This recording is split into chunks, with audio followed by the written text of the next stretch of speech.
It's part of the initial trilogy, if you will, of the three Diaghilev ballets with the Ballet Russe that Stravinsky did in collaboration with Diaghilev. The first being Firebird, which is the piece that put Stravinsky on the map, and the third being Rite of Spring, which caused a riot.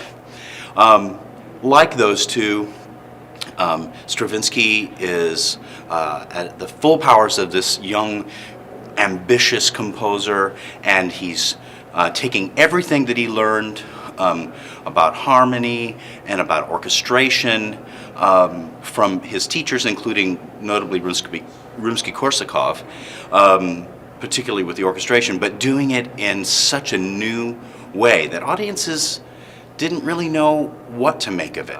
The orchestra is big. Even the reduced orchestra, well, it's barely reduced for in 1947, but the 1911 and 1947 orchestrations are still so full of so many colors. The way he groups the instruments is so imaginative, and it lends itself to the carnival atmosphere of the whole piece.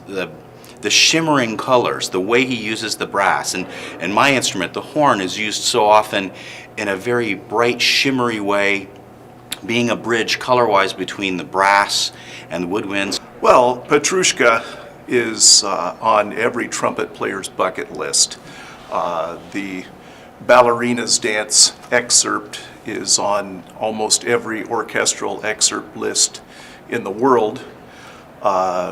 And the importance of the piece being one of a trilogy of pieces between 1910 and 1912, very early in Stravinsky's career, that not only changed the course of orchestral music, it also changed the direction of ballet.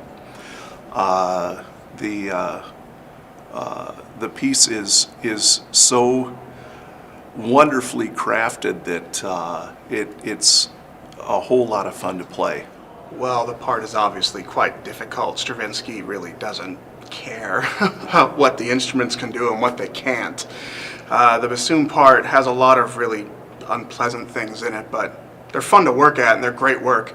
The fun part that we have with the contrabassoon is towards the end of the first part, where the entrance of the magician, and fun little thing. Lends itself so well to this idea of this puppet show in madcap action in the middle of already a scene that is just chock-a-block full of people and jugglers and entertainers and sights and sounds.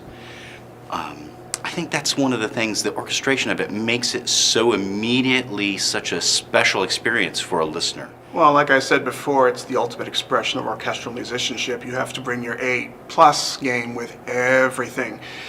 Even the slightest slip in concentration, you'll miss a metric change and you go tumbling down the mountain, and you get back, but you try not to bring anyone with you. This piece, all these ballets require absolute ensemble. There can't be a single individual on stage almost. And for both the listener and the performer, it's this visceral rhythm that is so indicative of Stravinsky and his style that pulls us along.